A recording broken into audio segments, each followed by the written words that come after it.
No, but you got to write on that so we know what episode. You got to. We talked about this, bro. You got. See, I'm gonna be laughing because I saw that little clip. We talked about this, bro. You got to write on there so we know what episode. Okay. You clapping your ashy hands is not helping the situation, and I don't like it. We do this every episode, and I see what you're doing. I see what you're doing. I see what's going on. I don't like it, but I'll start the episode on my time. That's fair.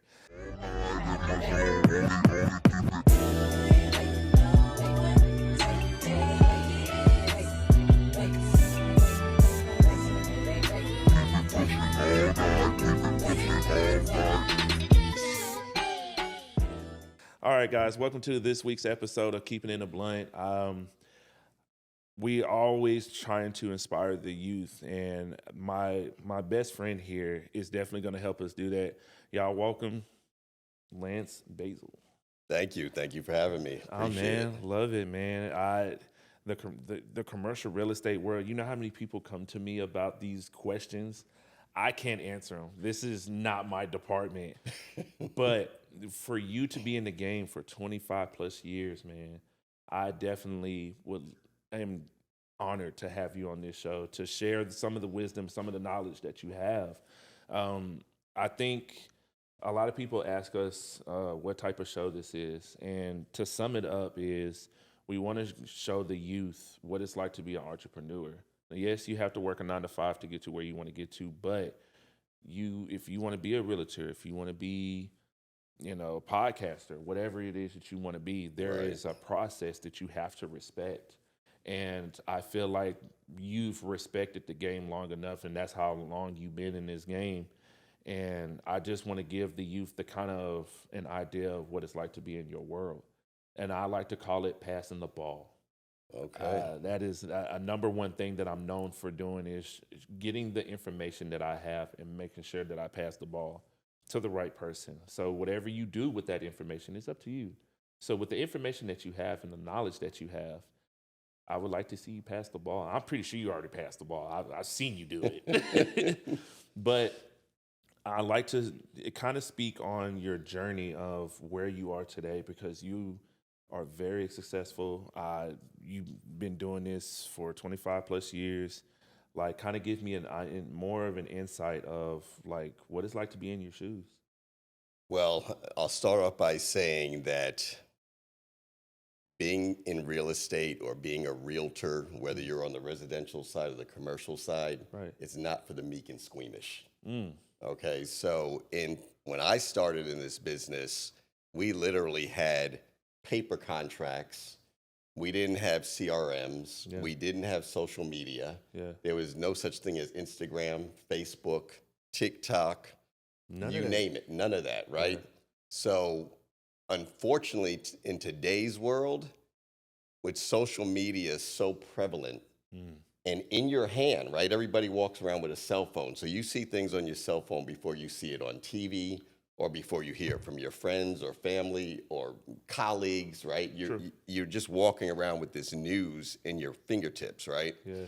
So when you see realtors on Instagram, TikTok, Facebook, and I'm one of them, right? Touring luxury homes, 2 million, 4 million, or whatever it is, it looks so incredibly glamorous. It does. Okay? It does. And you're like, wow, look at that house. And people get sold on that. Oh, I want to be a realtor, right?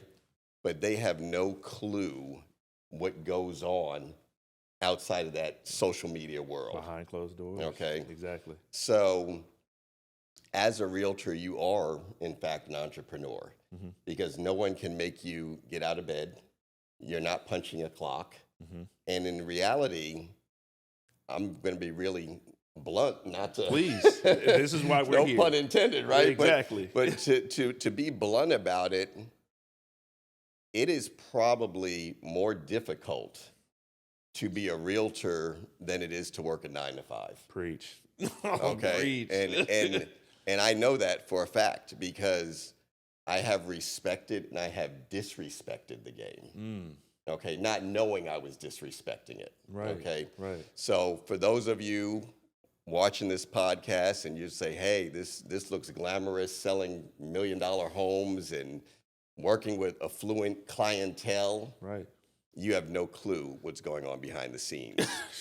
Nothing. And so real estate is a, lack of a better word, it's a business, but it's a game. Okay. That you have absolutely no control over. Dang. All right. You don't have a coach. Right. You're your own coach. You have to be a good people person and know how to talk to people. True. And in this business, I started off working for a builder. In the very first community I sold, it was a closeout community in Las Vegas on the golf course. We had 14 homes. And the price point at that time, now run the clock back 25 years, right? Okay. The 14 homes we had remaining were priced anywhere from like $550 to the mid eights. Wow. Okay. Okay. Me and one salesperson, my old friend Jeff, we sold 14 homes in 2 months. And I was like, wow, this is easy. Really? 14 Right? homes? Now, I was working for a builder at the time, and I was like, okay, this is really cool, right? Yeah, right.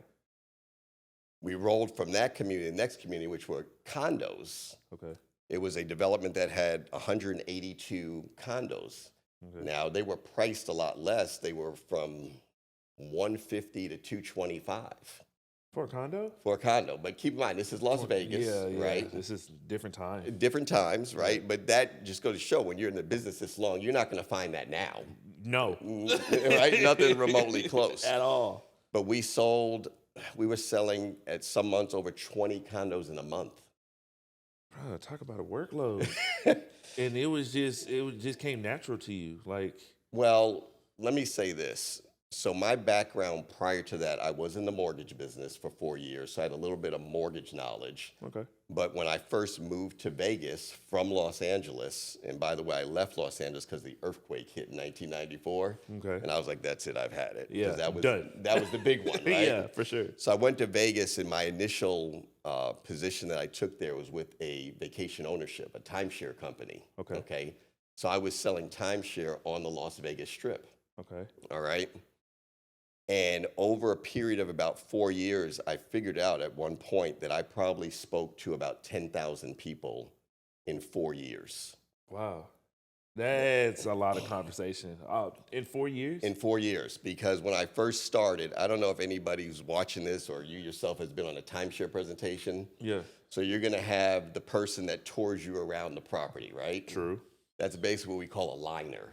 Okay. All right. Okay. So they take you around, get you all popped up about it and everything. Yeah. And then at the end, 90 minutes later, you're going into a closing room. Yep. And you're going to sit down and they're going to put the prices in front of you. And then the closer's coming in. Dang. I was the closer. Ooh. So after 6 months being in the business, Okay. I got promoted to what they call at that resort was called a staff manager or a sales manager. Right. So I would have, Joe, right?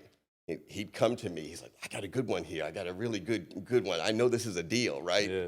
And I sit down, and I was doing this about 10 times a day, okay?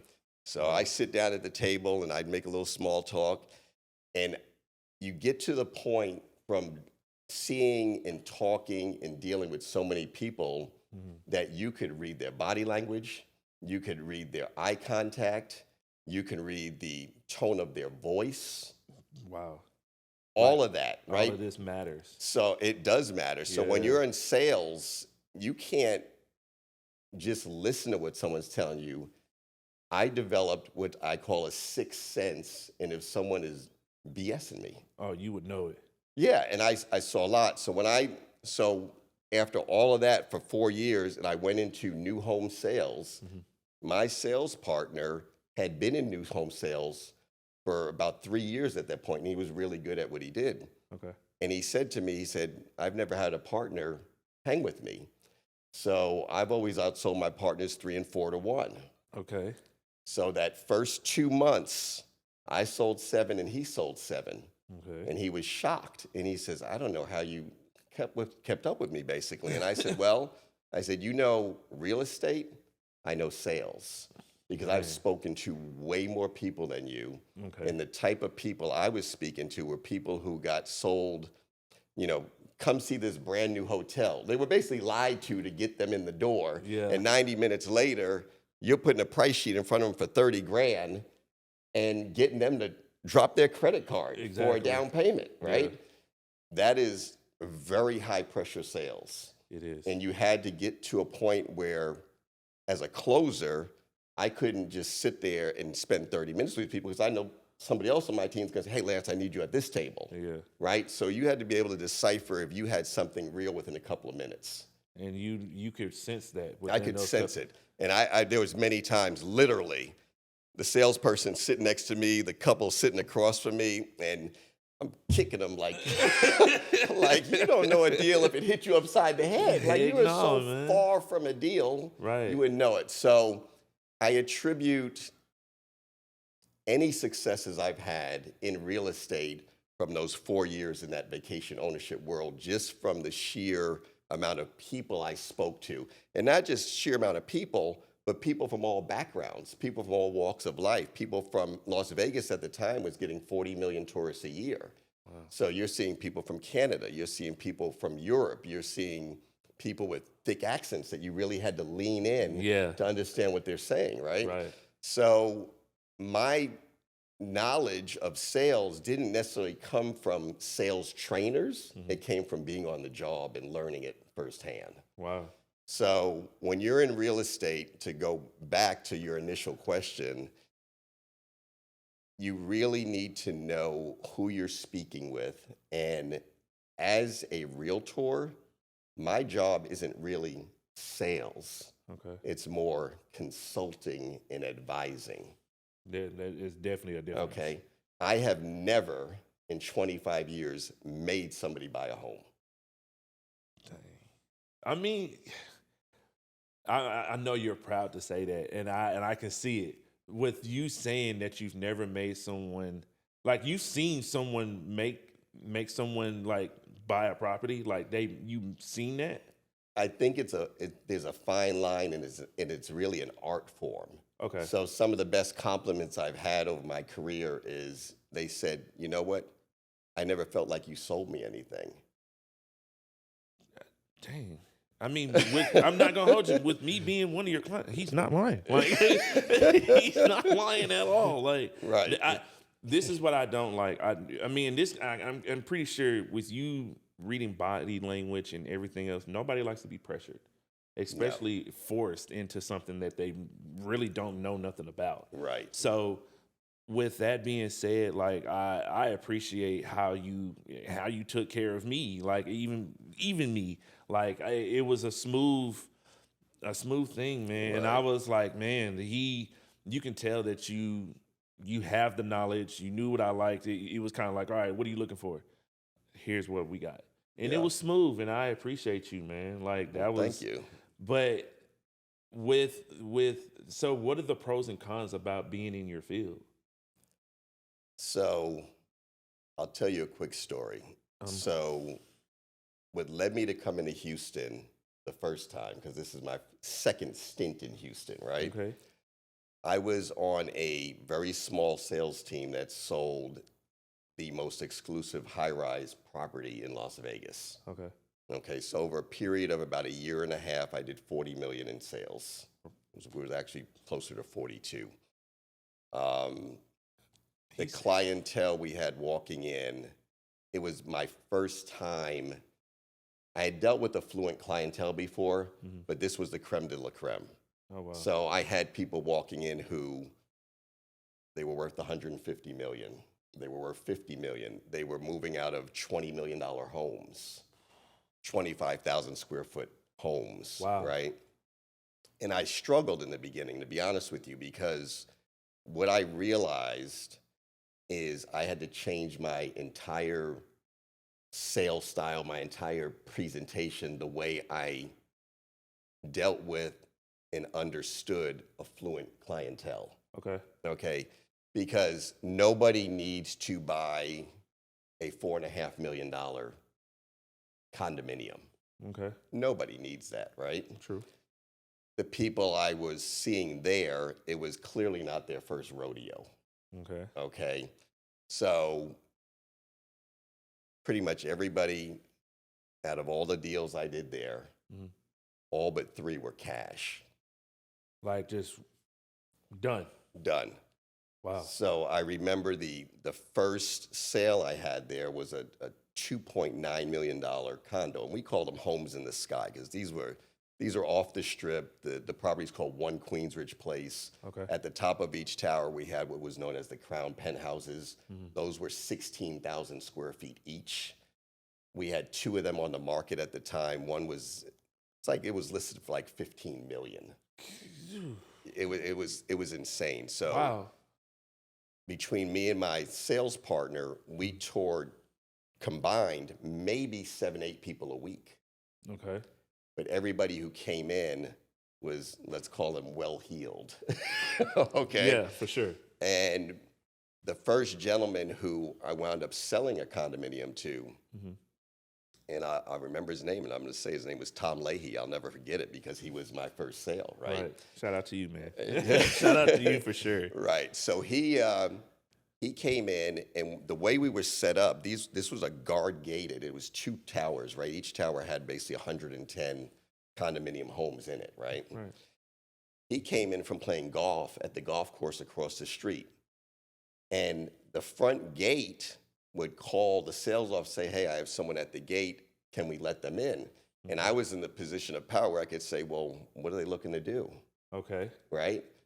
Now, very rarely did I say, "No, someone can't come in," right? Okay. Because I would blow an potential opportunity, right? You never know. So he comes in, he's got on golf shorts, he's got a polo shirt on, probably 70-ish years old. Okay. You wouldn't know if he had a penny to his Wow. name. I mean, you really wouldn't. Very nondescript, right? Right. And he said, I was just playing golf and I saw these 2 towers and I wanted to know what they're all about. I said, all right, well, let's go. Let's take a look. Right? So we have what we call core units, right? And the core units went all the way up to well, we didn't have a 13th floor because they didn't put on the elevator. So basically 12 floors, right? Okay. And there were 7 core floor plans. And when you lived there and owned a home there, when you got on the elevator opened up into your home. Oh. Okay. Okay. Most high rises, like the ones we've looked at, Right. okay, have a open parking garage. Okay. And you can have an assigned space or you just park in whatever space is open. Right. In this property, everybody had a private garage within the garage. Oh, that's a different ballgame. Oh, okay, it's totally okay. different, This right? This is real. No, this is, yeah. One Queensridge Place was no joke. I mean, Okay. and I'm going to say something in a second about that, but With it. I started off on the core units, and the smallest one was like 1,800 square feet. Okay. And we just kind of, he said, you got anything a little bit bigger? And we kept kind of working our way up, Yeah. right? And so we settled on a penthouse. I don't remember, it was like the first, there was 3 floors of penthouses, and then the Crown Penthouse was at the top, right? And he said, okay, I like what you showed me today. Just real cool, right? Yeah. And you don't know what, Yeah. And I would never ask anybody up front, what do you do for a living? Because I think it's intrusive. I agree. Okay. And so if they offered it, we'd have a conversation about it, Okay. right? I'm sitting at my desk 2 days later. Yeah. The phone rings, and I pick it up. Lance, this is Tom. Yeah. He said, that home you showed me the other day? Yeah. He said, can you do anything? Can you knock down the price a little bit? And I said, well, we're not discounting. However, the developer is paying the HOA fee for the first 2 years, right? And the HOA fee at that time was, it was like $1,800 a month, right? So, it's a good $40,000 incentive, right? Yeah. That's not bad. He says, okay. He said, where do I wire the money? Well, and I'm on a desk phone, right? Out of my cell phone. I'm like, where do I wire the money? That was my first experience like that. And I'm like, am I being pranked right Yeah, now? yeah, yeah. Right? You a different breed, brother. And I said, hey, well, let me get that information for you, and I'll call you back. Yeah. Got the title company information, the wiring instructions. He says, all right, I'll have my assistant handle that tomorrow. And he said, can we wrap this up in the next week? I said, yeah, you're paying cash. You can close in 2 or 3 days. Man. So where I'm going with this story is that that type of buyer is different from when I was selling condos that were priced at $150,000. Right. A lot of those buyers were second homes, but some of them, it was their first home. And that's all they could afford, right? Right. So you go from one end to another. So you really, to be a good realtor or in sales in general, you really need to learn people and understand people. Okay. There's a lot of different techniques and things you can learn in the way you ask questions to get the information you need to deliver the message you need to deliver. Of course. But you have to understand people. And if you can become a good people person and not be too pushy, the sales are going to come a lot easier. Man. I mean, man, for him to just buy it outright, like, what was your reaction? Like, was that was that a moment for you? Like, because clearly this is your first sale. Like, well, I'll tell you, it was a moment for me because I was in shock. I would be too. Right? I would be too. I'd be like, man, look. I was in shock, like, wow, someone can just drop that kind of money like it was $10, like they were going to lunch. Well, I can't do that. I'm sorry. But that's how he had it. Yeah. And I got to know him, and he called me up one day. He had a $2 million condo in Minnesota. Okay. He had a house on the beach in Hilton Head, and when you stepped out his pool, you stepped onto the sand. Oh, yeah, he's one of them ones. Oh, yeah, he was one of those ones. But he wasn't the wealthiest person I had there, right? Yeah. But he had that ability to do what he wanted to do. That free world. So what I learned, and I learned it a lot also from one of the top brokers that was there at the time, and God bless her, she passed away, but she always took good care of me. And when she bought clients through the property, I would watch her, and we would walk in, and she would stand by the front door. She wouldn't walk with them through the property or nothing. And I'm like, okay, that's different. I'm like scratching my head. I'm like, she just lets them explore the house, and she just stood at the front door. That's all she did. Different. And I wound up asking her about it, and she said to me, she said, Lance, these people have more money than you could ever imagine. I don't need to sell them anything. If they like it, they're going to buy it. This is true. And so when I started at that property, it took me a month to understand the psychology of the affluent buyer. Man, it's different. It's a different ball game. So it's not a need purchase. It's a want purchase. Like, it's really up to them at the end of the day. Right. Dang. And my wife is here with us in studio. Hey, me. Hey, how's it going? and I talked to her a lot about it because we're in a nice size house, right? Yeah. It's the largest house I've lived in personally, right? Okay. But I talked to her about, wouldn't it be nice to live in a high rise and not have the maintenance and the upkeep and the this and the that, and right? It comes with benefits. It definitely does, man. It definitely does. So the people who moved in, I think the largest house that one of my buyers had was 25,000 square feet. Oh. And their biggest thing was, I don't know where I'm going to put my dining room table in only 5,000 square foot of condo. I was like, how big is your dining table? Well, it seats 24 people. God. I'm like, well, this is called a downsize. Yeah. But overwhelmingly, I asked every one of them, when I bump into them in the lobby a month later, hey, how are you enjoying this lifestyle compared to the large house you were in? Yeah. Every one of them, 100% of them were, I would have done this years ago if I had known.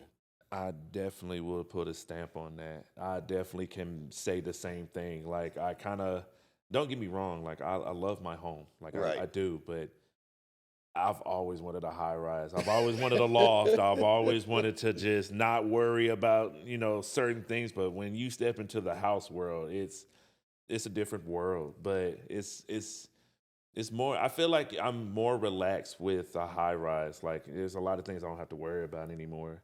But don't get me. I love You my hear that, home. babe? I love my home. Just no pressure. I'm just saying. But I mean, so I got I do my homework, of course. Right. But I also have some questions for you. So not only do the audience get to see you as the business side of you, but they get to see you as a human being. Right. You know, we're still humans out here, believe it or not. So one of my questions that I had for you is, who is the person that influenced your life the most, and what did they teach you? My dad. I mean, I didn't even have to think about that. Straight out the bat. Right out the bat, and you kind of prepped me a little bit on the questions. And even when you said, hey, these are some of the questions I'm going to ask you, Yeah. My dad is 89. Okay. He golfs twice a week. Sounds like a peaceful life so far. My parents are still together. They are now together this year will be their 63rd anniversary. Congratulations to y'all. Yeah. For sure. Shout out to my parents. Heck yeah, man. But no, I mean, he was a top coach in the track and field world. Okay. Okay. But everything from the way he treated my mom to the way he dressed, I never once saw him raise his voice to my mother. His drive to be successful. To this day, and you can maybe fact check this, but I know as of 2 years ago, he is the only African American head coach in any of the military schools. So he was the head track coach at West Point. Okay. So you look at West Point, the Naval Academy, the Air Force Academy, he is the only African American head coach ever. Man. Right. So, and we had the opportunity to go. He got inducted to the Hall of Fame at West Point, the Sports Hall of Fame, and Melanie had an opportunity to go with me. And it was, I sat there. He was giving a speech, and I started crying. Wow, he sounds like a very amazing person. Yeah. So yeah. It's all right, man. Yeah. But I like the fact that you picked up the good things about him. I mean, I'm pretty sure from what it sounds like, there's nothing negative you can say about this man. No, nothing. And over my life, I've had as we all do, trials and tribulations. Oh, that's just life. And he's always been there for me. Both of them, him and my mother, have always been there. And so, yeah. And a lot of people don't have that. And so I realize how blessed I am to, have grown up the way I did with two parents, and they're still together. And to this day, they still hold hands. Man, look, right. When I say I miss old love, it's funny that Melanie asked me, he was like, where are you at in life as far as like your relationship goes? I had a podcast earlier, and he just got married fresh. I want to say he just got married like 2 months ago to be exact. And it gave me hope of maybe I may have a future in love. Or I may have a future in finding, that one. But I mean, the way the life works, right now I'm in grind mode. But to see you guys and to see the history of even Pops, man, you said 62, 65 years? What am I? Okay, it'll be 63 years in June. I'm looking for that. Yeah. I'm looking for long-term love. I'm not trying to do 2 or 3 marriage. No, I just need one. But man, congratulations to you, Pops, man. And I'm definitely a fan. Now I'm a fan of Pops, man. Right. Yeah. Yeah. All right. You know what? Then I can relate when it comes down to saying that Pops is the person that influenced you. And I can definitely put a stamp on that and say my Pops was the same way. Right. Military background. Okay. He wasn't playing. Hardcore. Yeah. But he told me he's the person. Now, my grandfather is the one that raised me. He taught me you need to work. He taught me to go get it. Right. But with him teaching me that, like it's like he missed how to, love someone, how to show affection, how to care, that emotional side. That's where Pops came in. Okay. Pops came in and he showed me, I have a daughter. So he basically taught me how to love my daughter. At first, I was kind of like, bro, we're different. I don't know how to love you. But I'll put a story on that. How I knew that he taught me how to love her was I dropped her off one day at his house. And I come back and Dad's nails is painted. I was like, man, what you got going on, brother? What is this? What are we doing? And Jelani was like, showing me her nails, and I was like, Pops, why is your fingernails painted? Like, what are we doing? And he was like, bro, you gotta understand, like, you gotta get to her level. You gotta do the things that she's into. You gotta do the tease. You gotta go, get to her level. And I realized then, like, okay, let me do that. So I took her to the nail spa. We got our nails done. Right. Did I get color? No. But I just see her in that mode, and to her look at me, and she was like, thank you. Finally, Pops is on my level. And so you didn't go the full D Wade on it. No. Yeah, whoa, just pause. Yeah, we're not doing that. I'll do clear coat gel. That's good. Right. We'll do a polish from time to time. But I definitely, Pops was definitely my teacher. Like, he really gave me the blueprint of what I'm supposed to do in life and what life is supposed to look like for me. So like something like, this, like he showed me.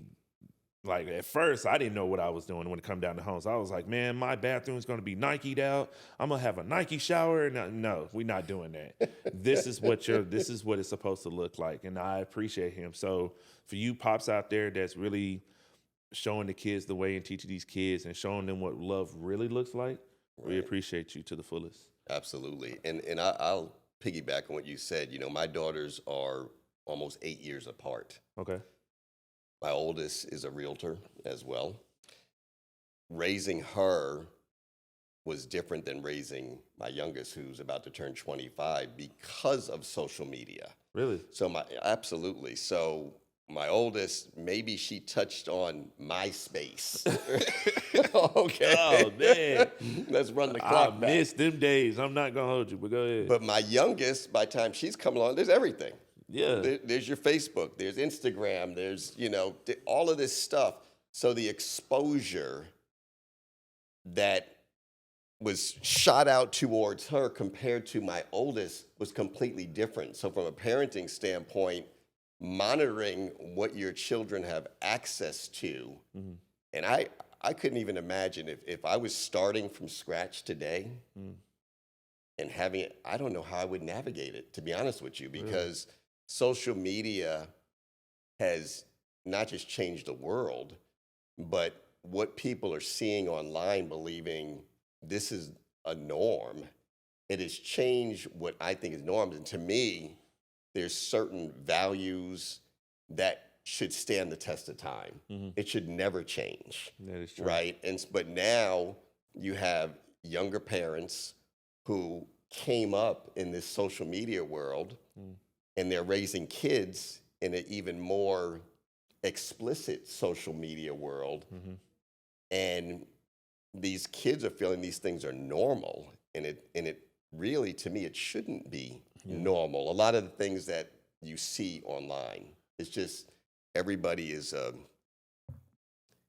exhibitionist. Yeah. Okay, let's just put it that way. Yeah, Let's for say sure. it nicely. So when your kids are seeing that growing up, you're trying to be their role model and the main influence in their life.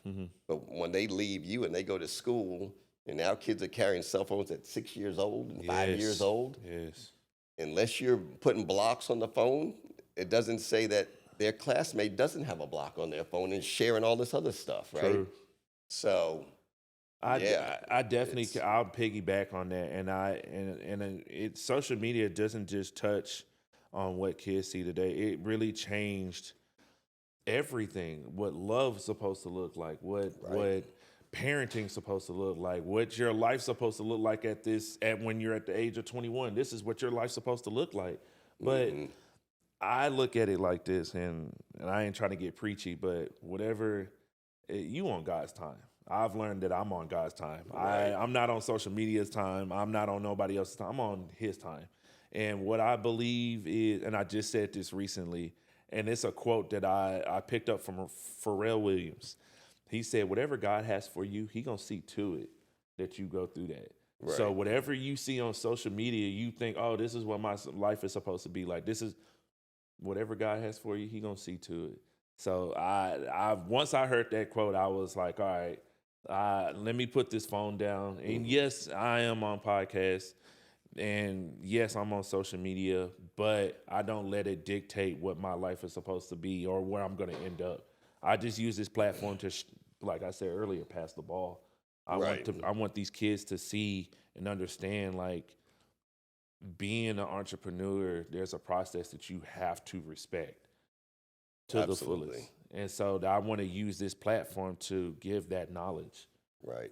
So let me add, because you said people may be watching and say, hey, I want to be a realtor. Right. So my advice to them is if you get into the game, you need a good mentor. Okay. And Right. not someone who, not just because you may see someone who's super successful, right, in real estate, but you don't know that that person's father or mother was wealthy and they turned them on to their family and friends and they just start making money right away. Yeah. That is not the norm. That is not the norm. Right. So, from prospecting to finding clients to learning how to speak to people, it is not easy. It's not At easy. all. It's extremely challenging. And the reality is, and I'm probably going to misquote this statistic, but something like 90% of the realtors out there make less than $50,000 a year. Wow. That's a fact. Dang. Yeah, and like I said, the stat, I may misquote the stat a little bit. It might even be skewed even more to 95% only make $50,000 a year. Wow. So there's that, adage in life. One of my mentors from back in the day, and give a shout out to Al Thomas, if you don't mind. Oh, for sure. Al told me, when you are driving to work and you're just stuck in traffic, right? Right. And you look at the other side of the freeway and it's flowing. Yeah, easy. He said, those are the 5%ers. Those are the people that are not necessarily working the 9 to 5 in the rat race. Yeah. But if you want to be the 5%er, you have to be willing to do what 95% of the people don't do. Okay, that one was a good one. I'm not going. That one was a good one. I like that one. That may go on Twitter tonight. That was a good one, man. But it's true, and so you can't just. And I'm going to use myself as an example. For most of these years, I've been a realtor and have worked for, whether it was a high-rise developer or a national home builder. Right now, I do wear both hats, right? I work for a national home builder and I'm a realtor, right? Okay. So I do both. But I stepped in after working for a national home builder, having huge success, and was tired of the drive. Okay. In all honesty, and I told my wife, I said, you know what? I don't want to do this anymore. And that's okay. And I'm going to jump onto the realtor side and go full time. Okay. Right?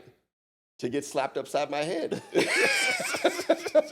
Okay. That's tough. And I'm saying this and I'm being real transparent because it's not easy. Yeah. I've probably said that 3 times already, but it's not. And I started a YouTube channel and I said, okay, this is going to attract buyers to me. And I got a lot of calls from it. But you realize that you need to have a constant pipeline. You may be working with one $2 million buyer or a $3 million buyer, and if that falls out, then what? You got all your eggs in one basket. That is true. Right. So to be successful in this industry, you have to be able to attract a lot of people to you. Right. And don't try to be like somebody else. Be yourself. Even on social media, just be yourself, because people will be able to read that you're not being legit. Oh yeah, you can spot it out. Yeah, and with you learning the body language, and you can spot a fake a mile away. Absolutely. I think when you, and it's funny that you, not funny, but it's the fact that you brought up your YouTube channel. I did check that out, and bro, these high rises that you have been showing. Man, I just want to stand there and just be like, wow. But not only have you started you got your YouTube channel, you got a podcast as well, right? Well, we're starting one. Oh, we're starting. Yeah. Okay. And well, I say let me just put it out there. We have one. Okay. We attempted to film the first episode last night. Okay. We had a little bit of technical difficulties. We have. But yeah. You want me to drop the name of the podcast? Please. Okay. Yes. So it's called Pissed Off Dads. I love it. And the idea was birthed from, let's just say, me and my two co-hosts. Okay. We all have daughters. Mm-hmm. Two of us in particular don't really care for the men that our daughters have selected to be with. I can back that up. Yeah, I can definitely back that up, sir. So we would get on the phone and we're just ranting. You're just going on and on, right? Right. And then my buddy from Vegas, he came in town. We went to dinner. And this is the first time Melanie has met them, my buddy and his wife, who I've known both of them for, God, since maybe like 20, 30 years actually now, 29 years. Okay. So we're at dinner, and me and Dwayne are just talking about the same thing we talk about on the phone, just pissed off, right? We just can't let it go, right? And it was finally Melanie said, or Tony, or both said, can you guys just change the subject? Right? Because we're just, right?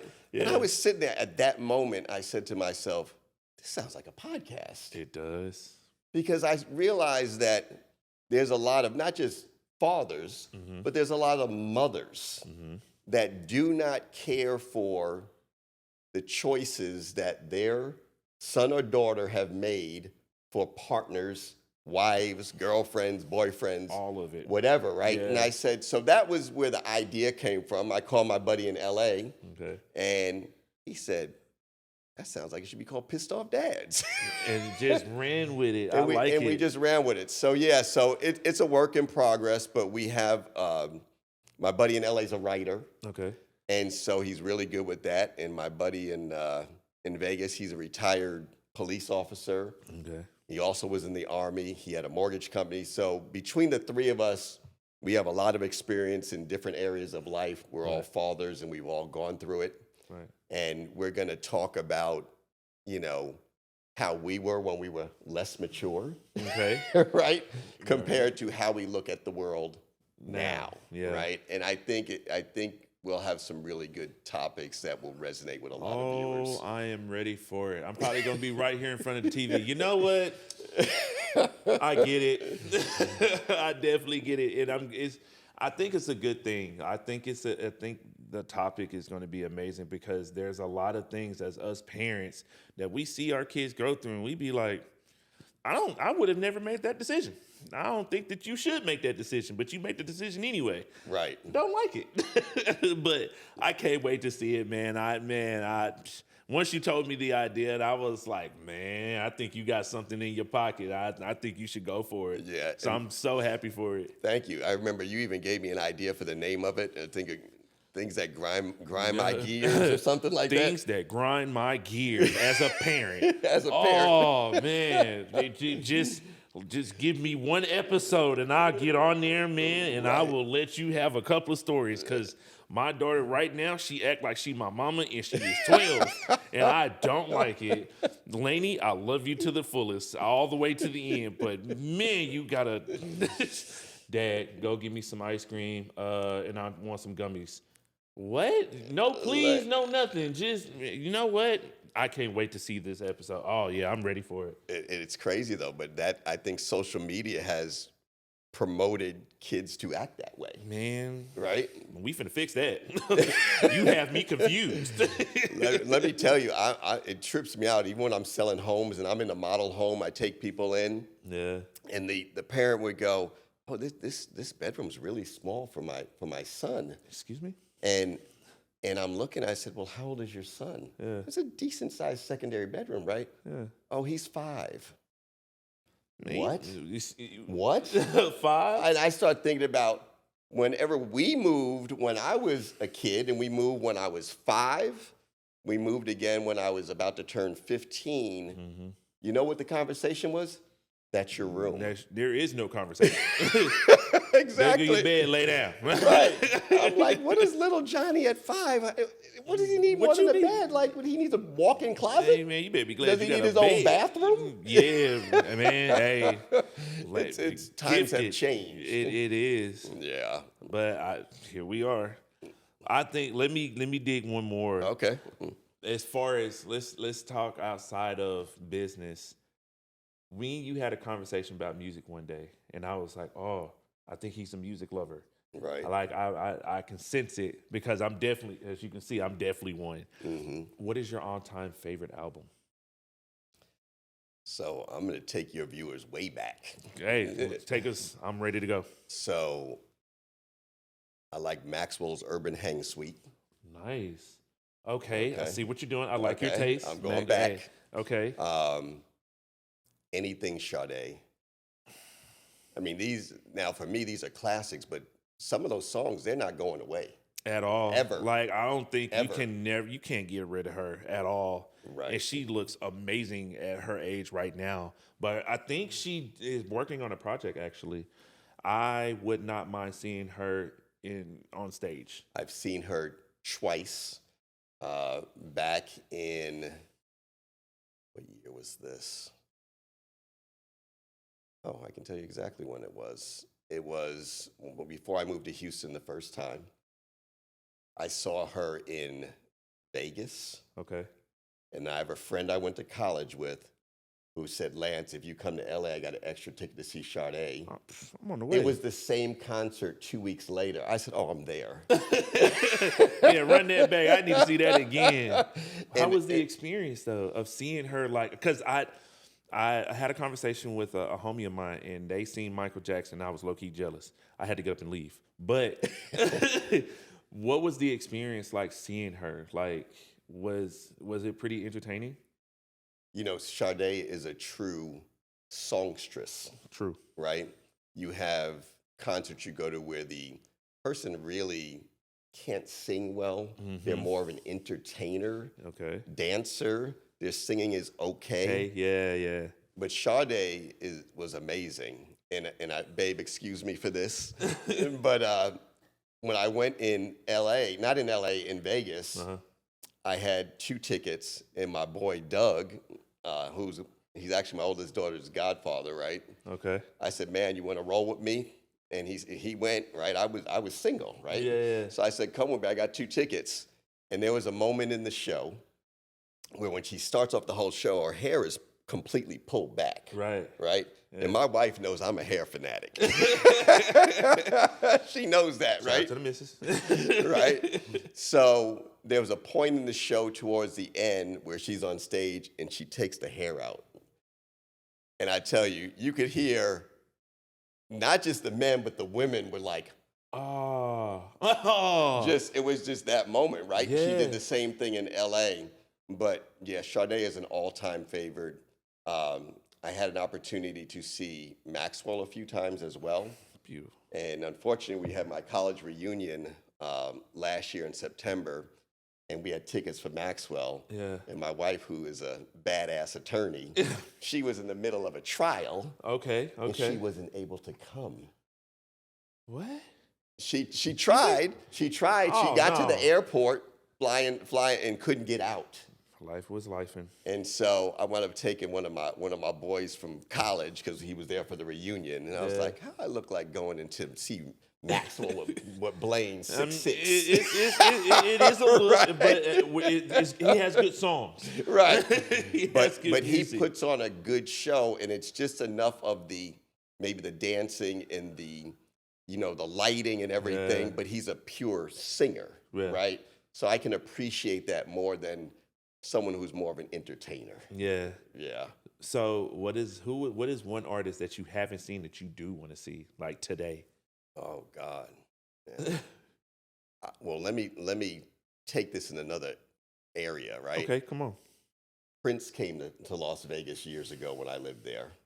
I was so excited to go see Prince because that's another album, Purple Rain. Oh, right? Classic, right? And he was playing, it was the Rio Hotel off the Strip. I know Rio. Okay. Okay. Prince was playing there. They had a big, like kind of a concert venue, right? Yeah. Nothing like you have today, because this was years ago. This was a long time ago, probably like, I don't know, 97, something. Anyway, right? Yeah. For whatever reason, when you go to see Prince, what songs do you want to hear? 1999 in Purple Rain. Absolutely, right? He got off on some weird, and God rest your soul, Prince, but you pissed me off that night. Because those damn tickets, and back then, those tickets were like 175. Okay. So run the clock back, a long time ago. That was expensive. Not like today's expensive, but it was expensive, right? Yeah. He got off on this whole political tip, but when you walked into the theater, they were playing over the loudspeaker Purple Rain and all these other songs, right? Yeah. But when the concert started, got off with this political thing, and he played nothing but B-sides. Come on, Prince. I was R.I.P. my God, man. So. Oh, I know that hurt. Even so you telling upset. me that hurt. Yeah. So I did get to see him, but not the way I wanted to see him. But as far as artists that I would like to see that I haven't seen, and this is going to run the clock back a long time. I'm with it. In college, one of my favorites group was the SOS band. Man. They had some classics, right? Melody and I were just talking about this the other day, because they're coming to town, I think in like June. I know you're going. Oh, absolutely. Well, there's no ifs, ands, or buts about it. And I started playing some of the songs for her. She's like, oh, it sounds familiar. I was like, SOS band. I was like, what do you mean? Tag along with you on that. Right. Man. Hey, man. Yeah, I'm going to let you know when they're coming. Please. And so I haven't seen them in all these years, right? I've just never seen them. I don't know. I can't really think of anyone else on the top of my head that I'd like to see. Oh, Alicia Keys. Man, that goes without question. And we have attempted to see her on a couple of occasions, and timing didn't work out. And we even got to the point where, like, you know what? If she's playing in London, England, we're going to fly to go see her someplace else, right? So that is probably the top of my list right now that I want to see. Alicia Keys live. on the piano, bro. Oh, killer off rip. I think for me, my answer is simple, and I know he's not touring, but I wish he would. Give me Stevie Wonder. I would just love to. You ain't got to sing. Just get on the keys. I would love to see Stevie, cause what's crazy to me is I went back and listened to his catalog recently. Okay. And there's so many samples that we have used today that I did not know that Stevie did. Like, I did not know, but I would just give me into a good setting, give me a good drink on the table, and bro, just get on the keys and I'll probably cry. I'm not gonna hold you. I'm gonna keep it a whole buck. I would probably cry. If he does Ribbon in the Sky, I know I'm crying. Okay. Like, bruh, but I would definitely like to see Stevie Wonder for sure. All right. Well, do I have time to tell you my Stevie Wonder story? I know you did not see Stevie Wonder. I know you. What you're not gonna do is tell me that you seen Stevie. I'm gonna make you so jealous right now, bruh. So when I lived in LA for almost 7 years. Yeah. My buddy Doug, who I mentioned earlier, he was a DJ. Okay. Doug DJ'd a lot of Hollywood parties. Okay. So. And for the life of me, I don't remember her last name, but she's an actress, and she goes by the name of Jackie. Okay. She was on like 227. This is before your time, right? But Melanie knows these shows, right? Right. So Jackie lived up in the Hollywood Hills. And whenever Doug had a good gig, he'd be like, just help me carry the speakers or bring the cable or whatever, right? And go. So 2 years in a row, back to back, I was at her holiday party. Okay. And this is a true Hollywood party, right? Okay. So Samuel Jackson was there. Eddie Murphy was there. This house isn't all that big, but it's in Hollywood Hills with a great view, right? And I'm there, and this is a true story. Do you know who Layla Rashawn is? Why does that sound familiar? I don't know. So you can look her up after this, right? But she was the Spuds MacKenzie on the commercials back then. She was in Boomerang. Do you remember the one with Boomerang? Right. She was the one with the dog and Eddie Murphy, and she Oh, couldn't find her her. dog. Oh, yeah. She was in Harlem Nights. Yes. Okay. Yes. Yeah, There yeah. you go. So she is right next to me. Yeah. And she looking like she wants to dance. Okay. And I was like, okay, I'm gonna shoot my shot. All right. Sure. Go ahead. Yeah. Yeah. So I asked her to dance. She did one of these. Looked me up and down like, Yeah. I don't know who you are. I was like, wow. Man, that's tough. But I did wind up dancing with somebody. I'm dancing, and I bump into somebody. You know, if you bump into someone at a dance floor, you turn around and say, oh, excuse me. Yeah. You know who it was? God dang, Stevie. Stevie Wonder. Stevie Wonder. Randomly bumped into Stevie. I bump into Stevie, and I'm like, wait, you would think he'd bump into me. Yeah, it makes sense. It makes sense. Like, man. I bump into Stevie Wonder, and I said, excuse me, I'm sorry. And I said that before it was coming out my mouth. Yeah. And he turned around with Stevie, and goosebumps Chills. went right up my arm. I was like, Oh. Now, out of all the celebrities I've met when I lived in LA, Yeah. that's the Mount Rushmore. Because it just blew me away. Like, that's Stevie Wonder, right? Like, it's really Stevie Wonder. And that night, he sang Merry Christmas on the keyboard. And she had him set up in this little area and say, you're Stevie, and this is the keyboard. I'm right here standing in front of him. Front and center. Front and center, right. I could reach out and touch him. And I was like, it was a moment that I'll never forget that. And this is 30 years ago, right? And he sounds exactly like he does on the records. Exactly. Amazing. Like his voice is that amazing. Man. And I know there's a lot of singers out there. If you tell them to go a cappella, you're not going to be able to do it. Ooh. Yeah. Right? What is that? so that's my real Stevie Wonder story. And to this day, it's like still. Hey, man, pack it up and let's move to L.A., man. we got to get up on out of here. I need to bump into Stevie. Yeah, that's amazing. That was amazing. I never forget that. Dang! Shout out to Stevie Wonder, man. One day I'll bump into you. One day. You gotta get him on the podcast, man. Hey, man, I don't know if I want to do that because I just sing. That's all I would like for you to do. Put Tristan in there if you can. Well, look, maybe you can get something done with AI now, where Stevie Wonder singing a song with you. Man, technology today, man. I'd be surprised. All right, man. So we're gonna at the end of each episode. Okay. We got these cards. It's called Substance. How it's going to work is I would like for you, if you would pull a card, that question's for you. Okay. And I'll do the same. And whatever question is that I pull is for me. Now, for the past few episodes, if you guys have been watching, these questions they get real. So all right. If you don't want to answer it, you don't have to. If you want to pick another card, you can. Ooh. But it sounds deep. It does. But again, I like to show the business side of you and you. Okay. So I'm gonna have to don the glasses for this one. You can kind of. There's different categories. Okay. There's mine F, which I'm trying not to cuss anymore. Shout out to my mama. Intimacy and vulnerable. So out of these cards, you can pick what category or pick a card. But it's up to you. What are the categories again? Mine, F. Okay. And intimacy and vulnerable. It's a toughie. Or should I just shuffle them? No, I'll pull the vulnerable one. Okay. I'll go out on a limb here. Okay. Until I read what's on the other side. All right, so I'm going to do mine. Oh, I picked vulnerable. How we looking? It's not bad. No, it's not bad. It's almost like I want to be able to give you something of me. And I don't know that this question. I mean, we can switch it.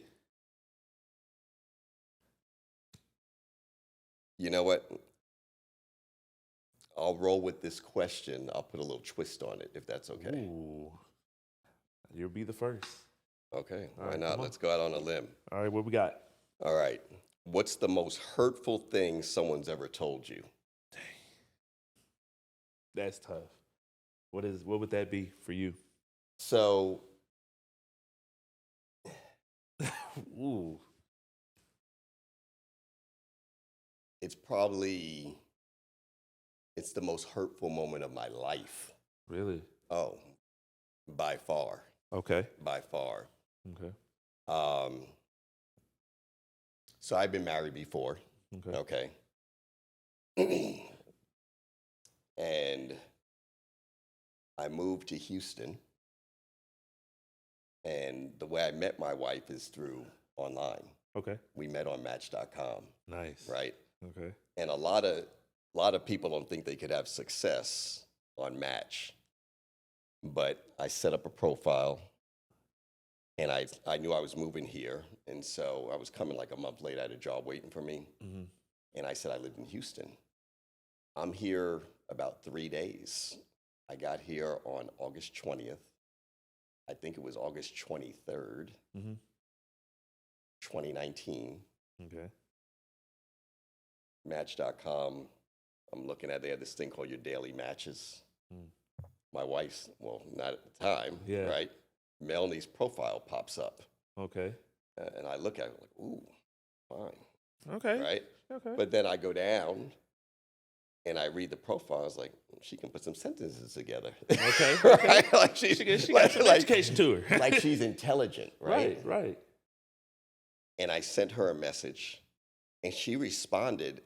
I don't think it was more than a half hour later. Nice. She responded, right? Okay. And she was we wound up being on the phone for like, I don't know, babe, it was 2 hours, that first conversation, right? Yeah. And we just hit it off over the phone, and she suggested that we meet, and she picked a location that was close to her because I was living in Cyprus at the time. I was like 40 minutes out. But anyway, long story short, we met, and I was like, wow, I've never met anybody like her, like ever, right? And so we were dating for 6 months. Okay. And shortly after Valentine's, she broke it off with me. Melanie. Hey. Dang. But you wanted to see me, right? Yeah, so, please. So I've been in numerous relationships over my life, right? Yeah. But this one hit different. Dang. Right? And I remember going to her house and almost like pleading, like, no, like don't do this, right? Like, fight for what you believe. Don't do this, right? Yeah. And she did. And I walked out the door. I was parked in the driveway or whatever, and I get in my car and just bawling. Like I don't even recall being a kid bawling like that, right? Like, so it wasn't so much, I guess what she said was like, this is not working out for me. I don't remember the exact words, right? Right. But dang, that's tough.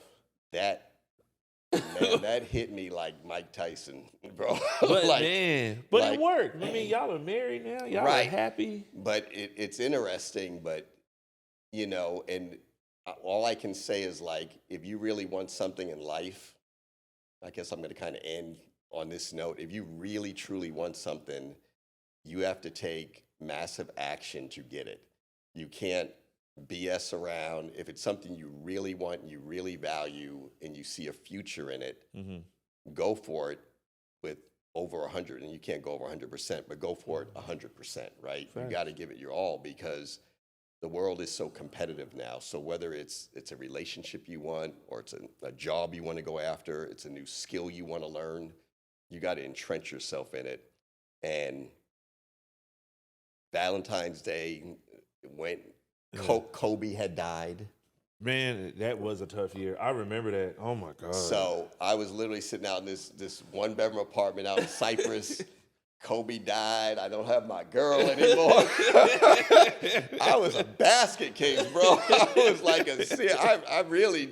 I probably should have been in some type of therapy. Yeah. I never cried so many days and nights And one day, I'm sitting there, and Brian McKnight's song came on. He's another classic. One Last And Cry.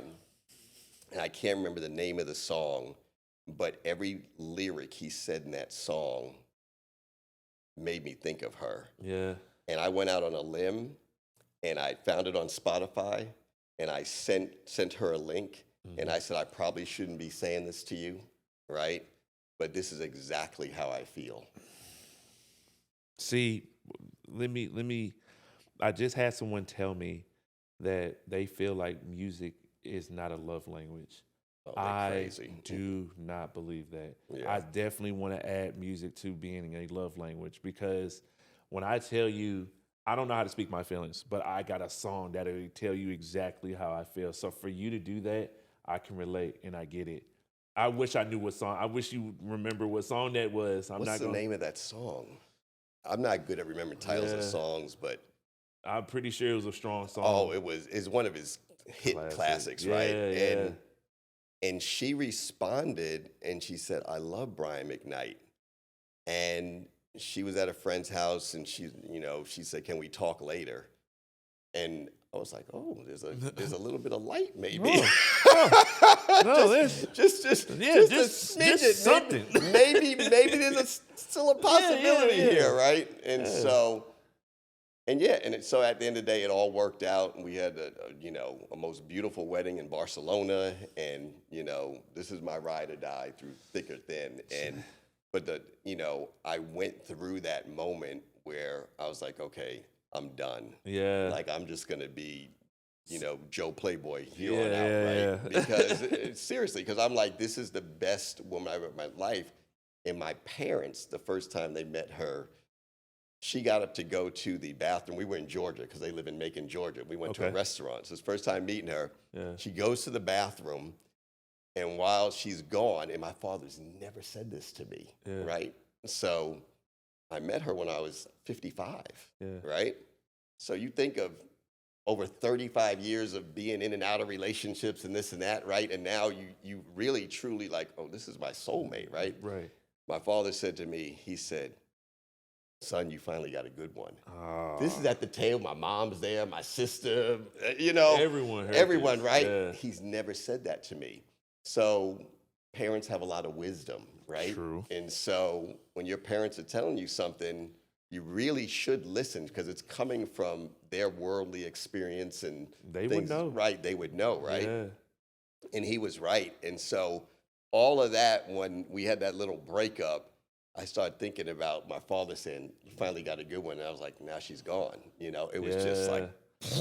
She just needed a moment, that's all. And that's what it was. It just needed a moment. But we got back together. It's been full steam ahead. Hey, man. Shout out to Melody. Shout out to Melody. Yeah. Praise her, man. Yeah. So that's my most hurtful thing was her telling me she didn't want to be with me anymore. Yeah, that was rough. She just needed a moment. It's okay. We all had it. We all have it. All right, let me see what I got, man. What is one experience that changed your life?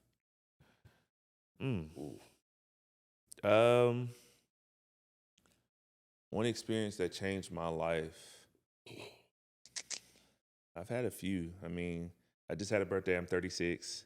All right, happy belated. Yeah, for sure, man. I think losing Pops. I think that's when that one hit because he was my teacher, and I chased that man for years. Like mom and him split, and he, I was in Tyler. He was living here in Houston. And once I became of age, like I chased him, like I wanted to be wherever he was. Right. And I lived through him. Like he lived through me. Like we just did it off of each other. And after losing him, I had to learn me again because I was living my life through him. Right. So after losing him, I had to learn what I like, what am I into, like I had to learn that, but that one kind of hit, and it really came out of nowhere. But with him being gone, I had to step into the role that I wasn't ready for yet because I was still learning from him. But now that he's gone and now that I'm at where I'm at now, I know he would be very proud of me and where we're going to, even to the future, like where we're going with it. So I know I would make him proud, but that one kind of hit because I was not ready for it. Right. But, I've taken the lessons that he did give me. I've taken the everything, how to show emotion, even love my daughter, like I said earlier. He definitely gave me the blueprint of what life should look like for me. I just have to put my little season to it. Right. Yeah. You put your stamp on it. Oh yeah, for sure, man. Well, you know what? I appreciate you being vulnerable and sharing some good information and some good stories, man. Yeah. I love Stories that. for days. Yeah, man. I love it, man. But I'm gonna wrap it up. I appreciate you being on the show. I can't wait to see what your show is gonna be. I would love to be on there if I can. Oh, absolutely. And this is something that I do for most of the people that I have a podcast with.